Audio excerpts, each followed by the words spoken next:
ఇక మరొక మాట మనం గ్రంథంలో నుండి చూస్తే అదే యోహాను సువార్త 19వ అధ్యాయము 30వ వచనం చదువుదాం ప్రియులారా, జాగ్రత్తగా చదువుదాం. అదే యోహాను సువార్త 19వ అధ్యాయము 30వ వచనం. యేసు ఆ చిరకపుచ్చుకొని సమాప్తమైనది అని చెప్పారట. ఇది కూడా ఆయన నోటి వెంట వచ్చిన మాటే. ఏమని చెప్పారట? యేసు ఆ చిరకపుచ్చుకొని ఏమని చెప్పారు? సమాప్తమైనదని చెప్పి తల వంచి ఆత్మను అప్పగించారు. ఎప్పుడైతే ఆయన సమాప్తమైనది అంటున్నారో, ఏం సమాప్తమైనది వింటున్న వాళ్ళకి ఏమర్థమవుతుంది? ఇందుకే ఏం సమాప్తమైంది? మేము సిలువేయడం సమాప్తమైందా? మేము బాధ పెట్టడం సమాప్తమైందా? మేము ఆయన చిత్రహింసలకు గురి చేయడం సమాప్తమైందా? మేము ఆయన హింసించడం సమాప్తమైందా? ఇబ్బందికి గురి చేయడం ఏది సమాప్తమైంది అంటున్నారు ఈ ప్రభువు అని వాళ్ళకు కూడా డౌట్ వచ్చి ఉండాలి మేబీ. కానీ ఇక్కడ యేసు ప్రభు సమాప్తమైనది అంటున్న మాటలోని ఆంతర్యం చాలా లోతైనది. ఎందుకంటే ఒకసారి మీరు గ్రంథాన్ని పరిశీలన చేయగలిగితే ప్రియమైన దేవుని ప్రజలారా, యెషయా గ్రంథం 60వ అధ్యాయం 20వ వచనంలో యెషయా భక్తుడు ఒక మాట చెప్తున్నాడు చూడండి. యెషయా గ్రంథం 60వ అధ్యాయము 20వ వచనం జాగ్రత్తగా చూడండి. నీ సూర్యుడికి అస్తమింపడు, నీ చంద్రుడు క్షీణింపడు. ఎస్, యెహోవాయే నీకు నిత్యమైన వెలుగుగా ఉంటారు. జాగ్రత్తగా గమనించాలి. యెహోవాయే నీకు నిత్యమైన వెలుగుగా ఉండును, నీ దుఃఖ దినములు సమాప్తములగును అన్నాడు. ఏది యేసు ప్రభు సమాప్తమైనది అన్నారంటే దాని వెనక చాలా లోతైన భావం ఉండాలి. అది ప్రవక్తల మాటలతో లింక్ అయి ఉండాలి, లేకపోతే సిలువ మీద రావు ఆ మాటలు. సిలువ మీద యేసు ప్రభు మాట్లాడుతున్నారు సమాప్తమైనది అంటున్నారంటే, ఇక్కడ ప్రవక్త అయిన యెషయా క్రీస్తుకు పూర్వం 700 సంవత్సరాల ముందు చక్కగా ప్రవచించారు. ఏమని ప్రవచించారంటే, నీ సూర్యుడికి అస్తమింపడు. అస్తమింపని సూర్యుడు ఎవరున్నారండి మనకి? ఏ సూర్యుడు అస్తమింపడు? నీతి సూర్యుడు. ఏ సూర్యుడు? మీ జీవితాలలో ఉదయించిన నీతి సూర్యుడు ఒకసారి ఉదయించడమే తప్ప ఇక ఆ నీతి సూర్యుడికి అస్తమించడం అనేది ఉండదు. అస్తమించని నీతి సూర్యుడు మీ అందరి హృదయాలలో ఉదయించాడు. దేవుని నామానికి మహిమ కలుగును గాక. సో ఇక్కడ ఏమంటున్నాడంటే, నీ సూర్యుడికి అస్తమింపడు. రెండో పాయింట్, నీ చంద్రుడు క్షీణింపడు. నీ చంద్రుడు ఏమవుడట? క్షీణింపడు. అంటే నీ చంద్రుని వెన్నెల ఇక నీ నుండి వెళ్ళిపోదు. ఈ చంద్రుని వెన్నెల ఎప్పటికీ నీకుంటుంది, అది నీ నుండి ఎప్పటికీ తొలగిపోదు. గమనించాలి. అంటే సమాప్తమైనది అనే మాటలో దాగి ఉన్న ఆంతర్యం ఏమిటి అంటే, ఈ కింద చెప్పబడుతున్నది నీకు ఏది సమాప్తమైందంటే నీ చీకటి తొలగిపోయింది. యెహోవాయే నీకు నిత్యమైన వెలుగుగా ఉండును. ఇక నీ చీకటి సమాప్తం, నీ చీకటి సమాప్తం. అందుకే పేతురు పత్రికలు ఏమంటాడంటే, ఆశ్చర్యకరమైన తన వెలుగులోనికి మిమ్మును పిలిచిన వాని. ఎక్కడి నుంచి పిలిచాడు మిమ్మల్ని? ఎక్కడి నుంచి పిలిచాడు ఆశ్చర్యకరమైన వెలుగులోనికి? చీకటిలో నుండి. అది మీరు అర్థం చేసుకోవాలి. ఎక్కడి నుంచి? చీకటిలో నుండి. చీకటిలో నుండి ఎక్కడికి పిలువబడ్డారు మీరందరూ? ఆశ్చర్యకరమైన తన వెలుగులోనికి మిమ్మును పిలిచిన వాని గుణాతిశయములు ప్రచురము చేయు నిమిత్తము ఏర్పరచబడిన వంశము రాజులైన యాజక సమూహమునై ఉన్నారు. పేతురు రాసిన మొదటి పత్రిక 2వ అధ్యాయము 9వ వచనం కదా. సో అంటే ఆశ్చర్యకరమైన వెలుగులోనికి మిమ్మల్ని, నన్ను, మనందరినీ పిలిచిన ప్రభువు మన జీవితాలలో వెలుగుగా ఉండబోతున్నాడు. నీతి సూర్యుడిగా, చంద్రుడిగా ప్రకాశించబోతున్నాడు. కనుక ఇక ఎప్పటికీ మీ బ్రతుకులోనికి చీకటి రాదు, ఆయన ఉంటాడు కాబట్టి. నువ్వు ఎవరి సొత్తు అంటే, మీరు మీ సొత్తు కారు, విలువ పెట్టి కొనబడిన వారు గనుక మీ దేహముతో దేవుణ్ణి మహిమపరచండి. సో మీరు దేవుని వారు, మీరు దేవుని ప్రజలు. ఆయనే మీ దీపం. నా దీపం నా యేసుక్రీస్తు, నా దీపం నా ప్రభువు, నా జీవితంలో నిత్యము వెలిగే దీపం ఆయన. సో కాబట్టి నేను భయపడను. ఇక్కడ కూడా అదే రాయబడింది. ఏం రాయబడిందంటే, నీ దుఃఖ దినములు సమాప్తములగును. ఎప్పుడు నీ దుఃఖము సమాప్తమవుతుంది? అసలు నువ్వు దేనికి దుఃఖపడుతున్నావు? నీ దుఃఖానికి కారణం ఏంటి? నీది లోక సంబంధమైన దుఃఖమా? ప్రభు లోక సంబంధమైన దుఃఖాన్ని తీర్చడానికి రాలేదు ఇక్కడ. ఎందుకు వచ్చారు ప్రభు ఈ లోకానికి? అపరాధముల చేతను, పాపముల చేతను మీరు చచ్చిన వారే ఉండగా. అపరాధాల చేత, పాపాల చేత మీరు ఏమయ్యారట? చచ్చిపోయి ఉన్నారట. చచ్చిపోయారు మీరు. అపరాధాలు చంపేశాయి మిమ్మల్ని, పాపాలు చంపేశాయి మిమ్మల్ని. అలాంటి చచ్చిన స్థితిలో నువ్వు ఉండగా ప్రభువు నిన్ను క్రీస్తుతో కూడా బ్రతికించారు తండ్రి నిన్ను. అంటే చీకటిలో నుండి ఆశ్చర్యకరమైన వెలుగులోనికి నువ్వు నేను పిలువబడ్డాం. అలాంటి గొప్ప స్థితిని ప్రభు మనకు అనుగ్రహించారు.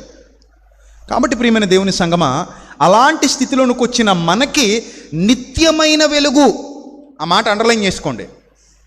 ఇది శాశ్వత కాలపు వెలుగు, తొలగిపోని వెలుగు, అంతరించని వెలుగు, ఆరిపోని వెలుగు.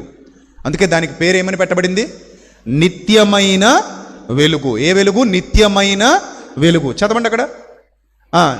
యెహోవాయే నీకు నిత్యమైన వెలుగుగా ఉండును, నీ దుఃఖ దినములు సమాప్తములగును. ఇది యేసుక్రీస్తు ప్రభువారు తన బ్రతుకులో నెరవేర్చి చూపించారు గనుక ఏమంటున్నారు ఇప్పుడు? 6వ మాటగా ఏమంటున్నారు ఆయన? మీ దుఃఖ దినములు ఇక్కడతో ఏమైపోయాయి? ఇది సమాప్తం. అంటే సమాప్తము అనే మాటకు అసలైన అర్థం అది. మీరు అర్థం చేసుకోవాలి. సమాప్తమైనది అంటే అర్థం ఏంటంటే, ఇక మీదట ద్వారం తెరవబడింది, రక్షణ పొందేవారు అందరూ నేనే మార్గము, నేనే సత్యము, నేనే జీవము, ఎవరు పడితే వాళ్ళకి ఆహ్వానం అందుతుంది, నమ్మి బాప్తిస్మం పొందినవాడు రక్షింపబడును. రక్షణ ప్రకటింపబడుతుంది, రక్షణ సువార్త ప్రకటింపబడుతుంది. ఇక మీదట మీకు చావు లేదు. నా యందు విశ్వాసం ఉంచినవాడు మరణములో నుండి జీవములోనికి దాటి ఉన్నాడు. ఇక నీ మీద శాపం లేదు, నీకు పాపం లేదు, నువ్వు పాపివి కాదు, నువ్వు శాపివి కాదు. నీ మీద ఉన్న పాప శాపము కొట్టివేయబడింది. చీకటి లేదు అక్కడ. ఒక పాత పాట ఉంటుంది, గొర్రె పిల్లయే వెలుగచ్చట, లేశమైన చీకటి లేదచ్చట. అంటే అక్కడ గొర్రెపిల్ల వెలుగుగా ఉన్నప్పుడు లేశమైనా కూడా ఏమీ లేదు అక్కడ, చీకటి లేదు, అంతా వెలుగే. వెలుగుమయమైన జీవితాలు. నీ హృదయంలో వెలుగుంది, నీ బ్రతుకులో వెలుగుంది. అందుకే ప్రభునందు ఆనందించండి, ప్రభునందు సంతోషించండి, ఉల్లాసించండి, ఉత్సహించండి. జకరియా గ్రంథంలో కూడా ప్రవచనం అదే కదా. భారవాహక పశువు మీద ప్రభు వస్తున్నాడు, నీతిపరుడు దీనుడునై గాడిద పిల్లని ఎక్కి నీ వద్దకు వస్తున్నాడు గనుక సీయోను వాసులారా ఉల్లసించండి, ఉత్సహించండి అన్నాడు. ఎందుకు? నీకు గొప్ప ఆధిక్యత ఇచ్చాడు. నువ్వు పాపం నుంచి విడిపించబడ్డావు, నువ్వు పాపివి కావిక మీదట. ఎప్పుడైతే నువ్వు రక్షణ పొందావో నీ పాప శాపమంతయు ఏమైంది? తీసివేయబడింది, కొట్టివేయబడింది. అలాంటి ఘనత దేవుడు మీకు నాకు ఇచ్చాడు. అందుకే ఇలాంటి పరిస్థితి అయ్యాక సమాప్తమైనది. చూడండి, ఆపరేషన్ సక్సెస్ఫుల్గా అయిపోయింది అనుకోండి, డాక్టర్ గారు బయటకు వచ్చి ఏమంటారు? Operation grand success. మన ముఖాలు వెలిగిపోతాయి. అదే డాక్టర్ గారు దేనంగా స్టెతస్కోప్ తిప్పుకుంటూ బయటకు వచ్చారనుకోండి, తలంచుకొని, మనకు అర్థమైపోయింది విషయం. సారీ అంటాడు, అంత ఒకటే మాట. ఏంటట? సారీ అన్నాడంటే ఇంకా మన పని అయిపోయినట్టే, గుండెలు పగిలిపోతాయి. కానీ ఇప్పుడు యేసుప్రభు వారు సక్సెస్ఫుల్గా ఆయన పనిని పూర్తి చేశారు. అమ్మయ్య అయిపోయింది, పవిత్ర రుధిరధారలు చిందించి సమాప్తమైనది, కంప్లీట్ వర్క్ అంతా అయిపోయింది. 12 ఏళ్ల వయసులో ఒక మాట అన్నారు ఆయన, నా తండ్రి పనుల మీద ఉండాలని మీరు ఎరుగరా అన్నారా? అంటే ఆ పనులన్నీ పూర్తి చేశారు. ఒక ద్వారాన్ని ఏర్పాటు చేశారు, ఒక గొప్ప మార్గాన్ని ఏర్పాటు చేశారు. దానికి ఆయన పడిన ప్రయాస, ఆయన పడిన కష్టం అంతా ఇంత కాదు. ఆ ప్రయాసను, ఆ కష్టాన్ని ఆయన ఇక్కడ తెలియచెప్తున్నారు. నేను సమాప్తము చేశాను, మీ అందరికీ రక్షణ మార్గాన్ని సుగమం చేశాను. కాబట్టి ఇక ఏ మనిషి నశించిపోడు. భయం లేదు, పాప భయం. పాపం వలన వచ్చే జీతము మరణము. దానికి భయపడాల్సిన పరిస్థితి లేదు. క్రీస్తునందు మీకు నిత్య జీవము, క్రీస్తు ద్వారా మీకు నిత్య జీవము. అలాగా సమాప్తమైనది. ఇక చిట్ట చివరి మాట మనం మాట్లాడుకోబోతున్నాం. యేసుప్రభు వారి శిలువలో పలికిన మాటల్లో చిట్ట చివరి మాట లూకాసు వార్త 23వ అధ్యాయము 46వ వచనం దయచేసి చూడండి. లూకాసు వార్త 23వ అధ్యాయము 46వ వచనం ఏమని వ్రాయబడిందో చూద్దాం. లూకాసు వార్త 23వ అధ్యాయము 46, 44 నుంచి చదువుదాం. అప్పుడు రమారమి మధ్యాహ్నం ఆయను, అది మొదలుకొని 3 గంటల వరకు ఆ దేశం అంతటి మీద చీకటి కమ్మెను, సూర్యుడు అదృశ్యుడాయను, గర్భాలయపు తెర నడిమికి చిరిగను. అప్పుడు యేసు గొప్ప శబ్దముతో కేక వేసి, తండ్రి తండ్రి, నీ చేతికి నా ఆత్మను అప్పగించుకొనుచున్నాను నేను ఆయన ఇలాగు చెప్పి ప్రాణము విడిచాను. That is the last word. ఏమంటున్నారు? తండ్రి, నీ చేతికి నా ఆత్మను అప్పగించుకొనుచున్నాను. ఇంతకీ యేసుక్రీస్తు ప్రభువారి ఆత్మను తండ్రికి ఎందుకు అప్పగించాలి? ఫస్ట్ మనం ఈ మాట వింటున్నాం. తండ్రి నీ చేతికి నా ఆత్మను అప్పగిస్తున్నాను. నా ఆత్మ నీ చేతికి ఎందుకు అప్పగిస్తున్నాను? నీ చేతికి నేనెందుకు అప్పగించాలి? చాలా జాగ్రత్తగా వచ్చిన ఆలోచించాలి. యేసుక్రీస్తు ప్రభు ఏదైనా చెబుతున్నారు అంటే అందులో చాలా లోతైన భావాలు దాగి ఉంటాయి అనేది సుస్పష్టం. ఇప్పుడు యేసు ప్రభు కలిగి ఉన్నది ఏది ఆయన లేకుండా కలగలేదు. ఆయన దేవుని ప్రియకుమారుడు. ఇతని యందు నేను ఆనందిస్తున్నానని పరలోకపు సైన్య సమూహం ఎదుట సాక్ష్యమిస్తూ ఆకాశము తెరవబడి పరిశుద్ధాత్మ ఆయన మీదకి దిగి వచ్చినప్పుడు గొప్ప శబ్దం వినబడింది. నేను ఈయనను ప్రేమిస్తున్నాను, ఇతడు నా ప్రియకుమారుడు, ఇతని యందు నేను ఆనందిస్తున్నానని ఒక శబ్దం వినబడింది. అలాంటి శక్తివంతుడైన యేసుక్రీస్తు తండ్రి నీ చేతికి నా ఆత్మను ఏం చేస్తున్నాను? అప్పగిస్తున్నాను. ఎందుకు యేసుప్రభు ఆ మాట చెప్పారంటారు? దానికి పేతురు గారు ఇచ్చిన నిర్వచనం చూద్దాం. యేసుప్రభు ఆ మాట ఎందుకు చెప్పారో పేతురు గారు రాసినటువంటి మొదటి పత్రిక 2వ అధ్యాయము. పేతురు గారు రాసినటువంటి మొదటి పత్రిక అందరూ చూద్దాం. దయచేసి అందరూ బైబిల్ తెరవండి. పేతురు గారు రాసినటువంటి మొదటి పత్రిక 2వ అధ్యాయము 20 నుంచి చదువుదాం. తప్పిదమునకై దెబ్బలు తిన్నప్పుడు మీరు సహించిన ఎడల మీకేం ఘనత రాదు, ఎందుకంటే తప్పు చేశారు కాబట్టి తన్నులు తిన్నారు, అందులో ఘనత ఏమీ ఉండదు. మేలు చేసి బాధపడ్డప్పుడు మీరు సహించిన ఎడల అది దేవునికి హితమగును. ఇందుకు మీరు పిలువబడితిరి. ఇందుకు ఇతను ఏం చేసి బాధపడ్డారట? ఇక్కడ రాయబడుతున్న కాంటెక్స్ట్లో ఏం చేసి బాధపడతారని రాయబడింది? మేలు చేసి. నెక్స్ట్ 21వ వచనం. క్రీస్తు కూడా మీ కొరకు బాధపడి మీరు తన అడుగు జాడలయందు నడుచుకున్నట్లు మీకు మాదిరి ఉంచిపోయెను. తన అడుగు జాడలయందు మీరు నడుచుకున్నట్లు మీకు ఏం ఉంచిపోయాను? మాదిరి ఉంచిపోయాను. ఆయన పాపం చేయలేదు. అది అండర్లైన్ చేసుకోండి అందరూ కూడా. ఆయన ఏం చేయలేదు? పాపం చేయలేదు. నెక్స్ట్, ఆయన నోట ఏ కపటము కనబడలేదు. చూడాలి జాగ్రత్తగా. ఆయన నోట ఏ కపటం నోట్లోంచి రాలేదట. ఆయన పాపం చేయలేదు. ఆయన నోట ఏ కపటం కనబడలేదు. ఆయన దూషింపబడి బదులు దూషింపలేదు. ఆయన శ్రమ పెట్టబడి బెదిరింపక న్యాయముగా తీర్పు తీర్చు దేవునికి తన్ను తాను అప్పగించుకొనెను. ఇదిగో తండ్రి నీ చేతికి నా ఆత్మను అప్పగిస్తున్నానంటే అర్థం ఏంటంటే న్యాయముగా తీర్పు తీర్చు దేవుడికి తనను తాను అప్పగించుకున్నాడట. ఎలా అప్పగించుకున్నాడట? నోట్లో కపటం లేదు, ఆయన దోషణ లేదు, బదులు దూషించలేదు, శ్రమ పట్టబడినా బెదిరించలేదు, శ్రమ పట్టబడి కూడా బెదిరించలేదు, ఏ పాపము ఆయన చేయలేదు. పైన దేవ రాయబడింది 22వ వచనంలో ఆయన ఏ పాపము చేయలేదు. ఏ పాపము చేయకుండా తనను తాను దేవునికి అప్పగించుకున్నాడు. మీకేమర్థమైంది ఇక్కడ? నిర్దోషమైన గొర్రెపిల్ల బలిగా అప్పగింపబడుతోంది. యాజకుడు అప్పగిస్తాడు. యాక్చువల్లీ నిర్దోషమైన గొర్రెపిల్లని పాత నిబంధన ప్రకారంగా యాజకుడు అప్పగించి ప్రభువా ఇదిగో నీకు సమర్పిస్తున్నాను అడిగాడు. యాజకుడు ఈయనే, బలి ఈయనే, గొర్రెపిల్ల ఈయనే, యాజకుడు కూడా ఈయనే. అందుకే యాజకుడు తనను తాను బలి చేసుకుంటున్నాడు. తానే గొర్రెపిల్లగా మారాడు యాజకుడు. ఇప్పుడు గొర్రెపిల్ల ఆయనే, యాజకుడు ఆయనే కాబట్టి అప్పగించాల్సింది కూడా ఎవరు? ఇప్పుడు ప్రధాన యాజకుడు ప్రతి ఏటా తనది కాని రక్తము తీసుకొని పరిశుద్ధ స్థలంలో ప్రవేశిస్తున్నాడట. హెబ్రీ గ్రంథకర్త చెప్తాడు. 10వ అధ్యాయం మీరు స్పష్టంగా చదవండి. ఇంటికి వెళ్ళిన తర్వాత హెబ్రీ పత్రిక. తనది కాని రక్తము 9, 10, 8, 3 అధ్యాయాలు చదవండి. తనది కాని రక్తము తీసుకుని ప్రవేశిస్తున్నాడట లోపలికి. కానీ ఇప్పుడు తన స్వరక్తము చేత తానే యాజకుడుగా మారి తానే ఒక బలిని సిద్ధం చేసుకొని ఏ పాపము చేయని ఒక పవిత్ర బలిని సాక్షాత్తు పరలోకమందున్న దేవునికి తానే అప్పగించాడు యాజకుడిగా మారి. ఎంత అద్భుతమైన ఘట్టం! ఆ ఘట్టం మీరు ఆలోచించండి.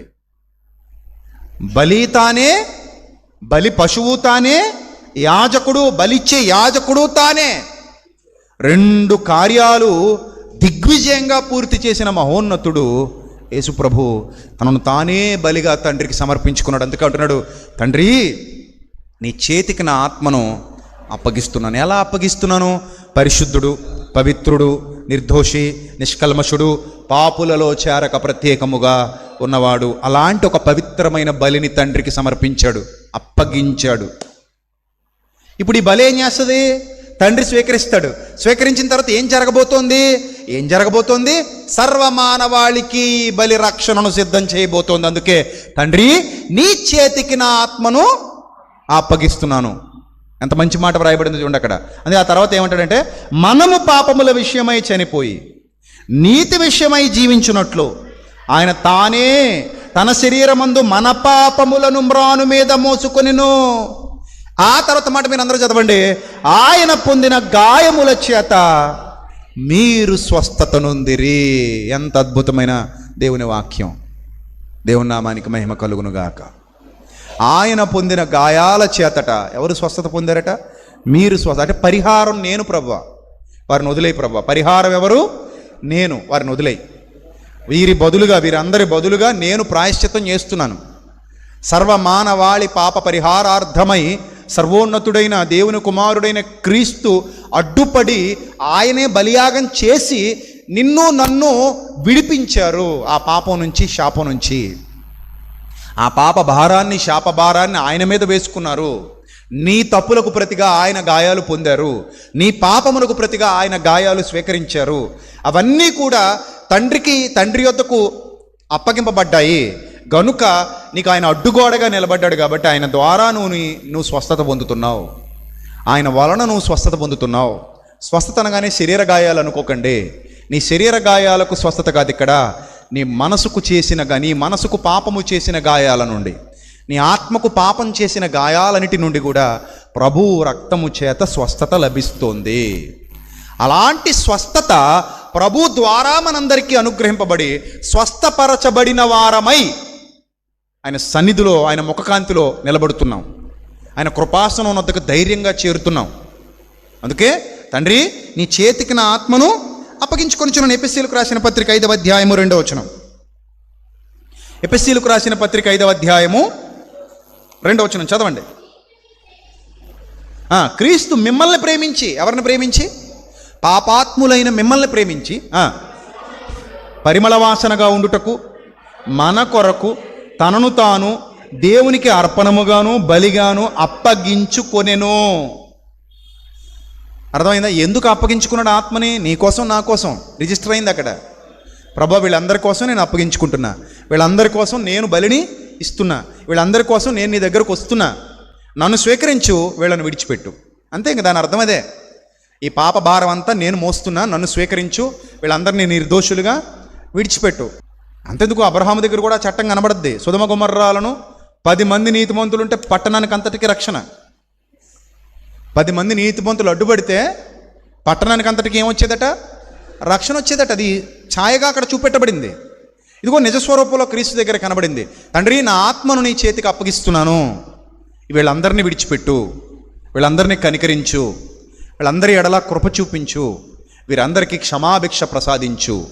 ప్రభు మనందరికీ అనుగ్రహించిన క్షమాభిక్ష ప్రేమైన దేవుని సంగమా. ఎవరు కనబడ్డారు? మీరు కనబడ్డారు, నేను కనబడ్డాను. ప్రభు స్వార్థం ఏమీ లేదు అక్కడ కనబడ్డానికి. ప్రభు స్వార్థపరుడు కాదు. పక్షపాతము లేదు ఆయనకి. పక్షపాతం లేనివాడు. అర్థమైందా? పార్షియాలిటీ కనబడదు ప్రభువులు ఎక్కడా కూడా. నిన్ను నన్ను తన మాటల్లో చూపిస్తున్నాడు. నీ పట్ల నా పట్ల ఉన్న అపారమైన ప్రేమ ఆయన బ్రతుకులో చూపిస్తున్నాడు. సిలువలో పడుతున్న వేదనలో నేను కనబడుతున్నా, నువ్వు కనబడుతున్నావు. ఆయన చిందిస్తున్న ప్రతి రక్తపు బొట్టులో నువ్వు కనబడుతున్నావు, నేను కనబడుతున్నాను. ఆయన చేస్తున్న త్యాగంలో నువ్వు కనబడుతున్నావు, నేను కనబడుతున్నాను. అందుకే నేను ప్రభువును మోస్తున్నాను, చచ్చేంత వరకు మోస్తాను ప్రభువుని నేను. ఇది నేను ఇస్తున్న సాక్ష్యం. నువ్వు ఎందుకు ప్రభువును మోస్తున్నావంటే, నన్ను ప్రేమించి నా కొరకు ప్రాణం ఇచ్చిన వారి ప్రపంచంలో ఎవరు లేరు. మంచివాని కొరకు సహితము ఒకడు మరణించుట అరుదు. పాపులకై ప్రాణం ఇచ్చిన ప్రేమకు ఎప్పటికీ మనం కట్టలేము ఖరీదు కట్టలేని ప్రేమ అయింది. ఖరీదు కట్టలేని అమూల్యమైన ప్రేమ. కాబట్టి ఆ ప్రేమకు నేను దాసోహం. అలా నన్ను ప్రేమించిన వారి ప్రపంచంలో ఎవరు లేరు. ఏ ఒక్కరు నన్ను అలా ప్రేమించలేదు. నా కొరకు ప్రాణం ఇచ్చిన సృష్టికర్త ఈ ప్రపంచంలో ఎవరు లేరు, నా ప్రభు తప్ప. అలా ప్రేమించే నాయకుడి కోసం ఎదురు చూశాను. ఆ నాయకుడే ఈ పరిచారకుడు నా కొరకు వచ్చాడు. నా కొరకు నిజంగా నన్ను ప్రేమించిన పరిచారకుడు, నిజంగా నా కోసం ప్రాణమిచ్చిన పరిచారకుడు, నిజంగా నన్ను కాపాడాలని మహిమను విడిచి మట్టి లోకానికి దిగి వచ్చిన పరిచారకుడు. అలాంటి ప్రేమామయుడైన ప్రభువు నేను కలిగి ఉండడం నా ధన్యత, నువ్వు కలిగి ఉండడం నీ ధన్యత. ప్రతి మాటలో నువ్వే కనబడతావు, నీ రక్షణ కనబడుతుంది, నిన్ను రక్షించాలనే తపన కనబడుతుంది, నీ ఆత్మను తండ్రి వద్దకు చేర్చాలనే ఆలోచన కనబడుతుంది. మరికి ఏది కనబడదు ప్రియమైన దేవుని సంగమా, అది మాత్రమే కనబడుతుంది. ఇంతగా నిన్ను ప్రేమించిన ప్రభు కొరకు నిన్ను నువ్వు సమర్పించుకోవడం కంటే గొప్పదైన కానుక మరొకటి ఏముంటుంది చెప్పండి? అదే బోధించాను ఉదయకాలం కూడా, మనల్ని మనం సజీవయాగంగా ప్రభుకు సమర్పించుకోవడం కంటే గొప్ప కానుక ఈ ప్రపంచంలో మరోటి లేదు. అందుకే పేతురు భక్తుడు ఏమంటాడంటే, పౌలు భక్తుడు ఏమంటాడంటే, రోమాపత్రిక 6వ అధ్యాయము 13వ వచనంలో ఒక మాట చెప్తాడు చూడండి. రోమాపత్రిక 6వ అధ్యాయము 13వ వచనం, మరియు మీ అవయవములు దుర్నీతి సాధనములుగా పాపానికి అప్పగించకండి. ఎందుకు? మీ పాపాల నిమిత్తమైన దేవునికి అప్పగించుకున్నాడు పరిశుద్ధ శరీరాన్ని. ఆయన పరిశుద్ధ శరీరాన్ని, పరిశుద్ధ ఆత్మను కూడా మీ కొరకు ఆయన దేవునికి అప్పగించుకున్నాడు. కాబట్టి ఇప్పుడు మీ అవయవాల్ని దుర్నీతి సాధనాలుగా మరలా పాపానికి ఏం చేయకండి, అప్పగించకండి. ఇంకెంతకాలం పాపానికి అప్పగిస్తారు? మరలా పాపానికి అప్పగించకండి. తర్వాత అయితే మృతులలో నుండి సజీవులం అనుకొని మిమ్మల్ని మీరే దేవునికి అప్పగించుకోండి, మీ అవయవములను నీతి సాధనములుగా దేవునికి అప్పగించండి. ఎందుకంటే మీరు కృపకే గాని ధర్మశాస్త్రమునకు లోనైన వారు కారు గనుక పాపము మీ మీద ప్రభుత్వం చెయ్యదు. ఇక పాపానికి మీ మీద ప్రభుత్వం చేసే పరిస్థితి లేదు కనుక ఆ పాప శాపాన్ని క్రీస్తు తన శిలువ యాగం ద్వారా కొట్టివేశారు కనుక ఇక నీ అవయవాలు సజీవ యాగంగా ఎవరికి సమర్పించాలి? నీతి సాధనాలుగా ప్రభువుకు సమర్పించాలి. కానుక, నీతి సాధనాలుగా మనం ఇవ్వాల్సిన కానుక ఏదైనా ఉంది అంటే అది మన దేహమే, మన అవయవాలే, మన క్రియలే, మన బ్రతుకే ప్రభుకి ఇచ్చేటువంటి నిజమైన కానుక. అర్థమైందా? కానీ ఈరోజు క్రైస్తవం ఏమి నేర్చుకుంది? నిజమైన కానుక ఇవ్వడం మానేసింది. అర్థమైందా? కయ్యను లాంటి అర్పణ దేవునికి వద్దు, హేబేలు లాంటి అర్పణ కావాలి. హేబేలును అతని అర్పణను దేవుడు లక్ష్య పెట్టాడు. రెండూ లక్ష్య పెట్టబడాలి. నేను ప్రభు కోసం ప్రాణం ఇచ్చేస్తాను, లేదా ప్రభు కోసం ఆస్తి ఇచ్చేస్తాను, ప్రభు కోసం ధనం ఇస్తాను, ప్రభు కోసం స్థలం ఇస్తాను, లేదా బర్నబాలాగా, లేదా ప్రభు కోసం వెండి ఇస్తాను, ప్రభు కోసం బంగారం ఇస్తాను ఆది అపోస్తలులాగా, ప్రభు కోసం నేను ఏదైనా ఇస్తాను అని చెప్తున్నావేమో. నీ శరీరాన్ని సజీవయాగంగా ప్రభువుకి ఇవ్వకుండా నువ్వు ఏమిచ్చినా అది వృధా. అందుకే నువ్వు ఇవ్వు. మొదట ఏమివ్వాలి? నీ జీవితాన్ని ఇవ్వు. నీ జీవితాన్ని ఇవ్వు ప్రభుకి. తర్వాత నువ్వు ఏమిచ్చినా అంగీకారమే ఆయనకి. నువ్వు చేసే ప్రతి పని అంగీకారమే ఆయనకి. నీ జీవితాన్ని ప్రభుకి ఇవ్వకుండా సాతాను చేతిలో పెట్టి నువ్వు మాత్రం వచ్చి దేవుని సన్నిధిలో కూర్చుంటానంటే దానివల్ల ఏ ఉపయోగం ఉండదు. ఉంటుందా? ఉండదు. జీవితం ప్రభువుకి ఇచ్చి నువ్వు దేవుని సన్నిధిలో కూర్చో, నిండారులుగా దీవించబడతావు, నిండారులుగా ఆశీర్వదింపబడతావు. పచ్చని ఒలీవ మొక్కవలే నువ్వు నీ కుటుంబం వర్ధిల్లుతారు. వర్ధిల్లడం అనగానే ఈ లోక సంబంధమైన వెండి భోగభాగ్యాలు, ధనం, ఆస్తులు, అంతస్తులు అనుకోక. అది ఉన్నోళ్ళకే సుఖం లేదు ఇప్పుడు. అర్థమైందా? మనకు కలిగినది కొంచెమైనా ఎలా ఉండాలి? మనం తృప్తిగా ఉండాలి, మనశ్శాంతిగా ఉండాలి, సంతోషంగా ఉండాలి, పిల్లా పాపలతో ఆనందంగా ఉండాలి. నిజమైన ధనం, నిజమైన ఐశ్వర్యం మన దగ్గర ఉండాలి. అలాంటి స్థితిగతుల్లో దేవుడు నిన్ను ఉంచబోతున్నాడు. అలాంటి స్థితిని దేవుడు నీకు అనుగ్రహించబోతున్నాడు. నిన్ను ఆయన విడువడు, ఎడబాయడు. ఎందుకంటే ఆయన పొందిన గాయాల చేత నీకేం కలుగుతోంది? స్వస్థత కలుగుతోంది, విడుదల కలుగుతోంది. కాబట్టి ఆయన చేతికి సంపూర్ణంగా అప్పగించుకుని గొప్ప విజయాలు సాధించు. సంపూర్ణంగా అప్పగించుకుని గొప్ప దీవెనలు పొందుకో, గొప్ప ఆశీర్వాదం పొందుకో. నీ కోసం వెయిట్ చేస్తున్నాయి అవి. ఇప్పుడు సంపూర్ణంగా నీ జీవితాన్ని ప్రభు చేతిలో పెట్టినప్పుడే ప్రభు యొక్క దీవెన, ప్రభు యొక్క ఆశీర్వాదం నీకు లభిస్తుంది. నువ్వు నీ కుటుంబం వర్ధిల్లుతారు, నువ్వు నీ కుటుంబం దీవించబడతారు, నువ్వు నీ కుటుంబం ఆశీర్వదింపబడతారు, నువ్వు నీ కుటుంబం సంతృప్తికరమైన స్థితిలోనికి, ఆనందకరమైన స్థితిలోనికి ఎదగలుగుతారు. ఈరోజు నువ్వు చేస్తున్న భక్తి నువ్వు బ్యాంకులో చేసిన డిపాజిట్ కంటే కూడా గొప్పది. గుర్తుపెట్టుకో. భక్తి ఎప్పుడు కాపాడుతుందో నీకు కూడా తెలీదు. అవసరానికి అలా కాపాడుతుంది అంతే. అర్థమైందా? దాచిన ధనము అన్నాడు, దాచిన ధనం అన్నాడు. దాన్ని దేంతో పోల్చాడు? దాన్ని దాచబడిన ధనము అంటాడు. పరలోక రాజ్యము దాచబడిన ధనమును పోలి ఉన్నది. నీ భక్తి దాచబడిన ధనాన్ని పోలి ఉంటే అది ఎప్పుడు నీకు ఎలా ఉపయోగపడుతుందో నీకు కూడా తెలియదు. సరిగ్గా అంతా అయిపోయింది అనుకున్నప్పుడు నిధి దొరికింది అనుకోండి, ఎలా ఉంటుంది కదా? నీ భక్తి కూడా అలాంటి పరిస్థితుల్లో నీకు ఉపయోగపడుద్ది. అందుకే భక్తిగా ఉండడం మూర్ఖత్వం కాదు, భక్తిగా ఉండడమే వివేక లక్షణం, జ్ఞాన సముపార్జనకు మూలం. యెహోవా యందు భయభక్తులు కలిగి ఉండుటే జ్ఞానమునకు మూలం. కాబట్టి నువ్వు ఎంత భక్తిగా ఉంటావో అది నీకు అవసాన పరిస్థితుల్లో, ఇబ్బందికర పరిస్థితుల్లో టక్మని ఉపయోగపడుతుంది నీకు అది. ఇక్కడ భక్తిని కాపాడుకోండి, యథార్థతను కాపాడుకోండి, నీతిని కాపాడుకోండి, నిందారహితముగా పవిత్రంగా ప్రభు కొరకు బ్రతకండి. ఆయన చేసిన త్యాగాన్ని స్మరణకు తెచ్చుకోండి. ప్రభువా, నేను నీ సొంతం ప్రభువా, నీ చిత్తానుసారంగా బ్రతకడమే నా ధ్యేయం, నీ పనిలో వాడబడడమే నా ధ్యేయం, ఆత్మల సంపాదన కొరకు అహర్నిశలు పాటుపడడమే నా ధ్యేయం. అది మన లక్ష్యం కావాలి, అది మన లక్ష్యం కావాలి. కడవరకు ఆయనను మోసే ఒక బలమైన పాత్రగా మనం మారాలి. అందుకే సిలువలో పలికిన ప్రతి మాటలో నువ్వే వ్యక్తమవుతావు, నేనే వ్యక్తమవుతాను, పాపములో కొట్టుమిట్టాడుతున్న ప్రతి వ్యక్తి వ్యక్తమవుతాడు. అలాంటి పరిశుద్ధుడు ఈ ప్రపంచంలో ఎక్కడా లేడు. మన కొరకు ఆలోచించిన పరిశుద్ధుడైన, అహర్నిశలో మన కొరకు శ్రమించిన పరిశుద్ధుడైన, మన కొరకు మాట్లాడిన పరిశుద్ధుడైన. ఇప్పుడు చాలామంది మాటలు వినే ఉంటారు, వాళ్ళ కోసం వాళ్ళు మాట్లాడుకుంటూ ఉంటారు. నేనంత గొప్ప, ఇంత గొప్పదాన్ని, నేను అలాగా, నేను ఇలాగని వాళ్ళ కోసం వాళ్ళు చెప్పుకుంటారు. ప్రభు మన కోసం మాట్లాడారు. ఆయన మాట్లాడిన మాటల్లో ప్రతి మాట మన కోసమే. మన కోసం మాట్లాడిన దేవుడు ఆయన. ఏ దేవుడు? మన కోసం మాట్లాడిన దేవుడు ఆయన, మనతో మాట్లాడిన దేవుడు ఆయన, మన నిమిత్తం మాట్లాడిన దేవుడు ఆయన, మన నిమిత్తం మాటగా మారిన దేవుడైన. వాక్యమై ఉండెను, దేవుడు వాక్యము ఏమై ఉండెను? దేవుడై ఉండెను. అంటే వాక్యము మన నిమిత్తము వాక్యముగా మారిన దేవుడు ఆయన. ఆ వాక్యము మన హృదయాలలోనికి వచ్చి మనలో దైవత్వాన్ని నింపాలనుకున్న దేవుడు ఆయన. కాబట్టి అలాంటి ప్రేమమూర్తిని మనం ఆరాధిస్తున్నాం, అలాంటి ప్రేమమూర్తిని మనం నమ్ముకున్నాం, అలాంటి ప్రేమమూర్తిని మనం వెంబడిస్తున్నాం, కలిగి ఉన్నాం. కాబట్టి ప్రియమైన దేవుని ప్రజలారా, ప్రతి మాటలో మీరే మీకు కనబడితే మీకంటే ధన్యులు ఈ ప్రపంచంలో ఎవరు ఉండరు. సో దేవుని కొరకు యథార్థంగా బతకండి, నమ్మకంగా బతకండి. మీరే ఒక కానుకగా సజీవయాగంగా ప్రభుకు సమర్పించుకోండి.